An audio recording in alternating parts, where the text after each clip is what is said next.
नमस्कार दोस्तों, स्वागत है आपका हमारे चैनल पर। संसद के ऊपरी सदन यानी राज्यसभा से इस वक्त की सबसे बड़ी राजनीतिक खबर सामने आ रही है।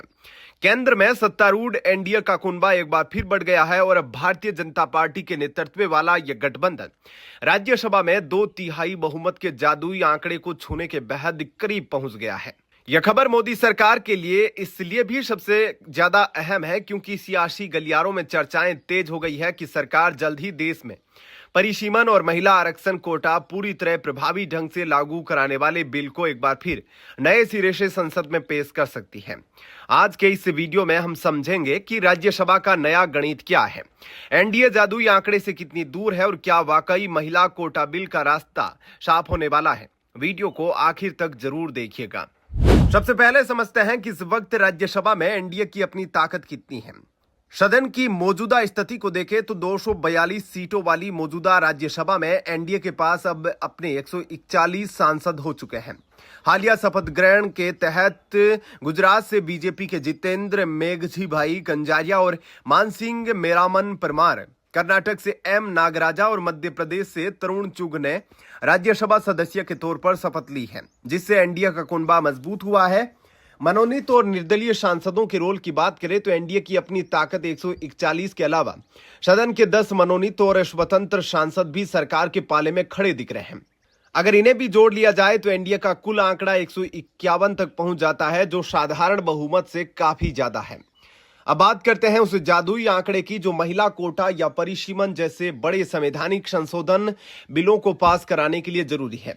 संविधान के मुताबिक किसी भी संविधान संशोधन बिल को पास कराने के लिए सदन में 2/3 बहुमत यानी 245 सीटों के हिसाब से 164 मतों की आवश्यकता होती है। एनडीए इस वक्त 151 के आंकड़े पर है, यानी वह लक्ष्य से सिर्फ 13 सीट दूर है। अब देखिए ये दूरी कैसे कम हो सकती है। पहला, बीजेडी और वाईएसआरसीपी की भूमिका। विपक्षी इंडिया गठबंधन से अलग रहने वाले दो बड़े क्षेत्रीय दल ओडिशा की बीजू जनता दल जिसके पास 5 सांसद है और आंध्र प्रदेश की वाईएसआर कांग्रेस जिसके पास 4 सांसद है। इतिहास गवाह है कि इन दोनों दलों ने कई महत्वपूर्ण और संवेदनशील विधेयकों पर सरकार का साथ दिया है। अगर ये 9 सांसद भी साथ आते हैं तो एनडीए का आंकड़ा 160 तक पहुंच जाता है। दूसरा, पश्चिमी बंगाल के उपचुनाव। इसके साथ ही पश्चिमी बंगाल से खाली हो रही राज्यसभा की 3 सीटों पर जब भी उपचुनाव होंगे, मौजूदा समीकरणों के चलते ये सीटें बीजेपी के खाते में जानी तय मानी जा रही है। इसके बाद एनडीए की कुल ताकत 163 हो जाएगी, जो 2/3 के आंकड़े 164 से महज 1 सीट कम है। अब आते हैं हमारे सबसे मुख्य सवाल पर, क्या सरकार महिला कोटा बिल और परिसीमन को लागू कराने के लिए नए सिरे से तैयारी कर रही है। आपको याद होगा कि इससे पहले भी सरकार ने संसद का विशेष सत्र बुलाकर परिसीमन और महिला आरक्षण से जुड़े इस बड़े कदम को आगे बढ़ाने की कोशिश की थी, लेकिन तब संसद में पूर्ण 2/3 बहुमत का सटीक आंकड़ा न होने के कारण इसे अंतिम रूप से चुनौतियां थी। लेकिन अब राज्यसभा में जिस तरह से समीकरण बदले हैं और विपक्ष में टूट या कई दलों के रुख में नरमी देखी जा रही है, उससे इस बात की संभावना काफी बढ़ गई है कि सरकार इस बिल को नए रूप में लाकर जल्द से जल्द पास करा सकती है। हालांकि जहां एक तरफ राज्यसभा में एनडीए की राह काफी आसान दिख रही है, वहीं लोकसभा में चुनौती अभी भी बरकरार है। 540 सीटों वाली लोकसभा में 2/3 बहुमत के लिए 360 सीटों की जरूरत होती है, जबकि वर्तमान में एनडीए के पास 300 सांसद हैं।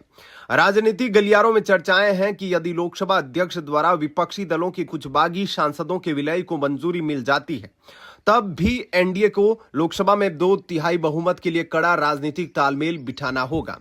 कुल मिलाकर राज्यसभा में मजबूत होती स्थिति ने सरकार के एजेंडे को एक नई रफ्तार दे दी है।